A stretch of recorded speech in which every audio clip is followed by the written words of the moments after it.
नमस्कार। आज मैं कारक की चतुर्थी, पंचमी, षष्ठी और सप्तमी विभक्ति को विशेष रूप से बताऊंगी और साथ ही मैं उनकी उपपद विभक्तियों पर चर्चा करूंगी। चतुर्थी विभक्ति संप्रदान कारक। जब हम कार्य किसी खास वस्तु के लिए, व्यक्ति के लिए या खास लक्ष्य की प्राप्ति के लिए करते हैं, उसे संप्रदान कारक कहते हैं।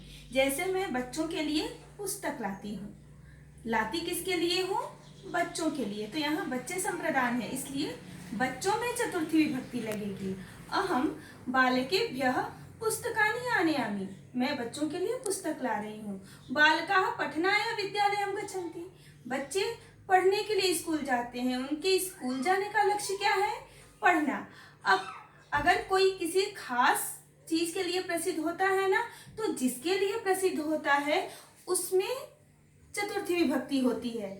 सूर्य प्रकाशाय प्रसिद्ध। सूर्य जो है वो प्रकाश के लिए प्रसिद्ध है। बकः ध्यानाय प्रसिद्ध।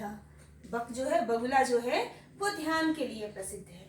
तो जो जिसके लिए प्रसिद्ध होता है उसमें भी चतुर्थी विभक्ति होती है। अब इसकी उपपद विभक्तियां। नमः मीन्स नमस्कार। जिसके लिए नमस्कार होता है ना, उसमें चतुर्थी विभक्ति होती है। देवाय नमः, देवता को नमस्कार है।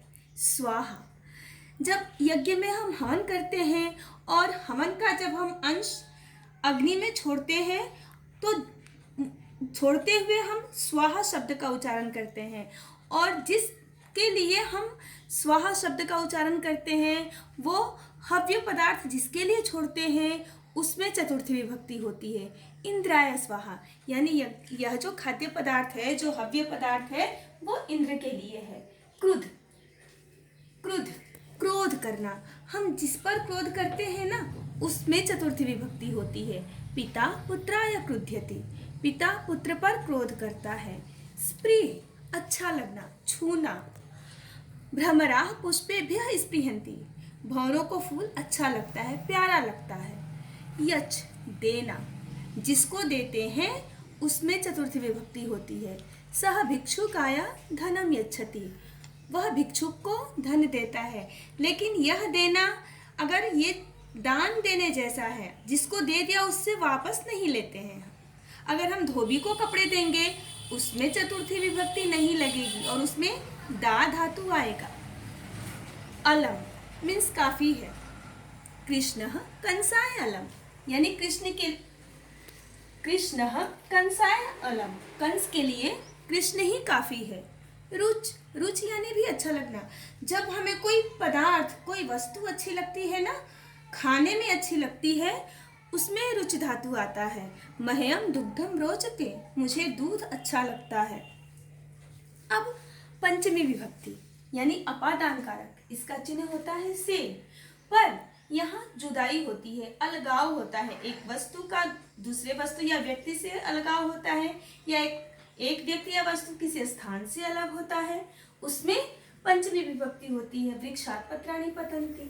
पत्ते पेड़ से अलग होकर गिर रहे हैं, पेड़ स्थिर रह जा रहा है, इसलिए पेड़ अपादान है। बालकाः विद्यालयात् गृहम् आगच्छन्ति। बच्चे जो है विद्यालय से घर आ रहे हैं, विद्यालय से जब अलग होंगे तब घर आएंगे। गंगा हिमालयात् नहीं सरती। गंगा जो है वो हिमालय से निकलती है, हिमालय से उन्हें अलग होना पड़ रहा है वहां से निकलने के लिए। अब इसकी कुछ उपपद विभक्तियां। पठ, पढ़ना। हम जिनसे पढ़ते हैं, जिनसे शिक्षा ग्रहण करते हैं ना, उसमें पंचमी विभक्ति होती है। सः अध्यापकात् पठति। वह अध्यापक से पढ़ता है। बीव यानी डरना। जिससे डरते हैं उसमें पंचमी विभक्ति होती है। सह सर्पात् बिभेति। वह सांप से डरता है। अब रम धातु के पहले अगर वी उपसर्ग आ जाए तो उसका अर्थ हो जाता है रोकना, छोड़ देना। और जिसको रोक देते हैं, जिस कार्य को रोक देते हैं या किसी को छोड़ देते हैं, उसमें पंचमी विभक्ति होती है। सह अध्ययनात् विरमति। वह अपने अध्ययन को विराम दे रहा है, रोक रहा है। रीते मीन्स के बिना। रीते शब्द का अर्थ के बिना होता है और इसमें पंचमी विभक्ति होती है। ज्ञानात् रीते न मुक्ति। ज्ञान के बिना मुक्ति नहीं है। बिना मीन्स के बिना। पहले भी बताया जा चुका है कि विना जो है एकमात्र ऐसी उपपद विभक्ति है जिसमें द्वितीया, तृतीया और पंचमी विभक्ति लगती है। यहाँ चर्चा पंचमी विभक्ति की हो रही है। पुस्तकात् विना अध्ययनम मा कुरु, पुस्तक के बिना अध्ययन मत करो। बहिः, के बाहर, हम जिसके बाहर होते हैं ना उसमें पंचमी विभक्ति होती है। सः गृहात् बहिः गच्छति, वह घर के बाहर जा रहा है। छात्रः कक्षायाः बहिः अस्ति, छात्र जो है वो कक्षा के बाहर है। दूरम, दूर, अब जो जिससे दूर होते हैं हम ना उसमें पंचमी विभक्ति होती है। विद्यालयः गृहात् दूरम् अस्ति, विद्यालय जो है वो घर से दूर है। अन्तिकम, पास, के पास। मंदिरम गृहात् अन्तिकम अस्ति, मंदिर जो है वो घर के पास है, जिसके पास होते हैं उसमें पंचमी विभक्ति होती है।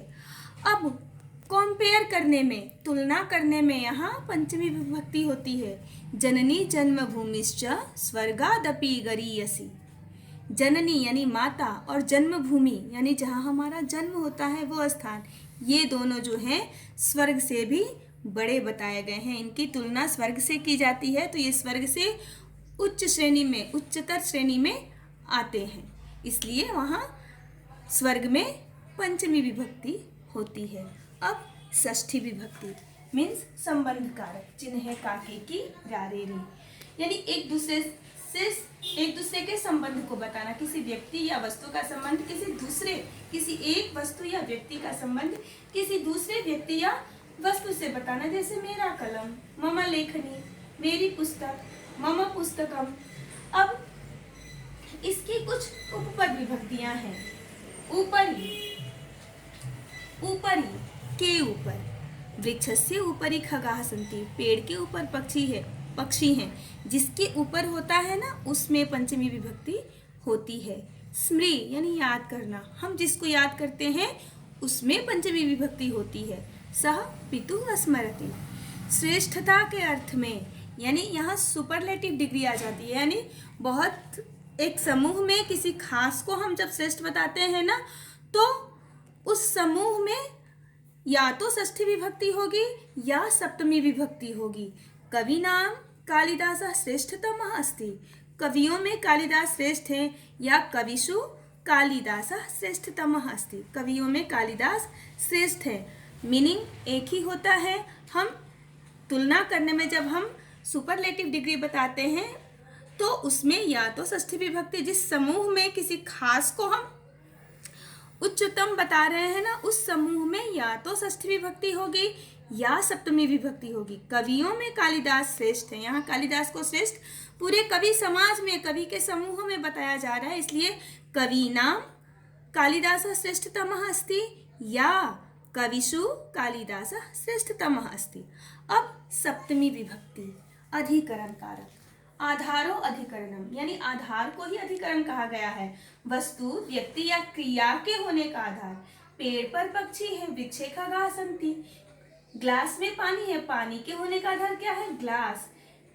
चषके जलम अस्ति। कक्षायाम अध्ययनम भवति, अध्ययन यानी अध्ययन अध्यापन क्रिया के होने का आधार क्या है? कक्षा। अब इसकी कुछ उपपद विभक्तियां। स्नेह, प्यार करना।